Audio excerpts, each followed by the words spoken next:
Olá pessoal, meu nome é Daniela Leal, eu sou médica dermatologista, atendo em Campinas e vim aqui hoje discutir com vocês a importância de uma prescrição médica cosmiátrica competente.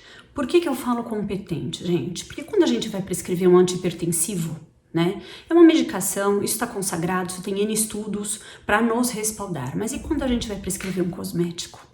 Né, ou manipular um produto. Como é que a gente se diferencia? Como é que a gente faz com que a nossa prescrição seja inteligente?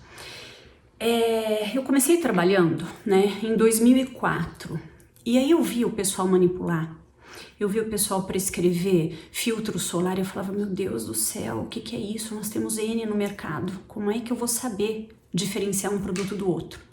Olhava uma prescrição manipulada e falava, que números são esses, gente? Esses percentuais, como é que eu vou saber que percentual colocar?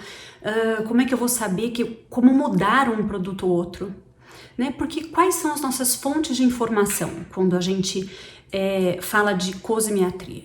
São as farmacêuticas que nos visitam, que trazem para a gente as informações das farmácias de manipulação, e são os representantes das grandes marcas que vêm com as novidades dos cosméticos já prontos, né, industrializados, para a gente prescrever.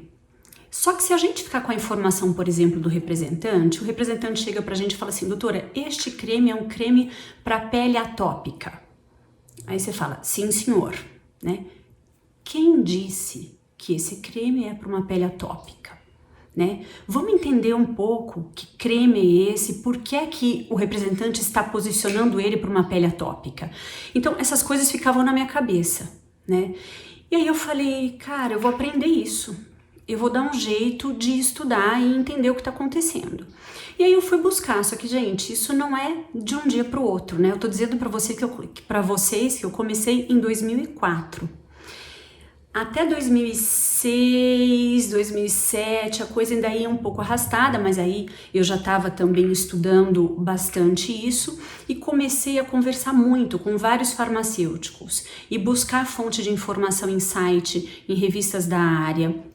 E o que é muito importante, o que eu queria passar muito para vocês, a gente fica um pouco angustiado porque a gente fala, meu Deus, eu não vou saber o que é compatível com o quê.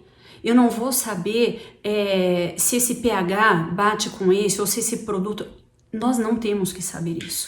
Nós não somos farmacêuticos, tá? Nós temos o auxílio dos farmacêuticos para isso, mas os farmacêuticos não podem dizer o que nós devemos prescrever. E hoje em dia é isso que acontece, porque se a gente só pega aquela fórmula, a sugestão de fórmula pronta que o farmacêutico nos traz, ou que a empresa chega pra gente e fala, doutor, esse creme para a área dos olhos é ótimo. Se eu aceito essa informação, eu não tenho nada de diferente do meu colega vizinho. Ou da esteticista que também teve a mesma informação, né? Ou da cosmetóloga que teve a mesma informação. Então, eu comecei a achar muito importante isso. Não, eu preciso entender, eu preciso fazer o meu creme.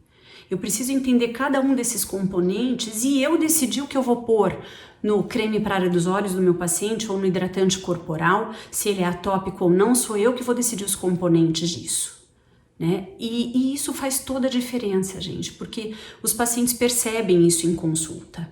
Tá? Eles falam para mim, doutora, não muda aquele creme pro pé que você me passou não, porque ele é muito bom.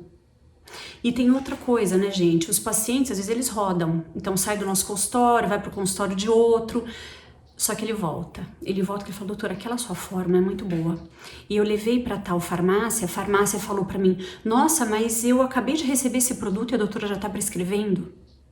Tá? Isso nos dá know-how, isso nos dá essa questão de respeito com os colegas da área, então os farmacêuticos nos respeitam, os outros colegas médicos que pegam receitas nossas nos respeitam, porque você sabe que o paciente chega nosso em outro consultório, ele leva a nossa receita, né? Então, gente, prescrição inteligente, tem como fazer, uma prescrição competente, tem sim como fazer, e não é impossível. Tá? A gente tem esse know-how. Agora é o seguinte, e eu comecei a fazer isso e eu falei, gente, mas médico não sabe, médico tem medo de fazer isso. E não tem que ter medo, a gente consegue fazer. E foi por isso que eu comecei a dar aula e fazer meus cursos, né? Eu adoro ensinar, adoro trocar. Cada vez que a gente dá aula, a gente aprende também. Então, é uma forma da gente se manter atualizado e se manter em contato com as pessoas. É muito gostoso você trocar com colegas que gostam da mesma coisa que você, né? E por conta disso, eu quero convidar vocês para assistir a aula bônus que nós vamos fazer. É uma aula que eu estou disponibilizando para vocês de ativos antipoluição. Escolhi esse tema porque é um tema novo ainda, é um tema que a gente nem sabe se ele realmente é eficaz, né? Eu vou falar isso para vocês. E para que a gente consiga diferenciar nossa receita. Quantos colegas sabem prescrever ativo antipoluição? Então, para isso eu convido vocês. E a inscrição vai até o dia 15. Então, pessoal, não demora, tá? Clica aqui embaixo, faz a inscrição de vocês e a gente se vê na aula do dia 20.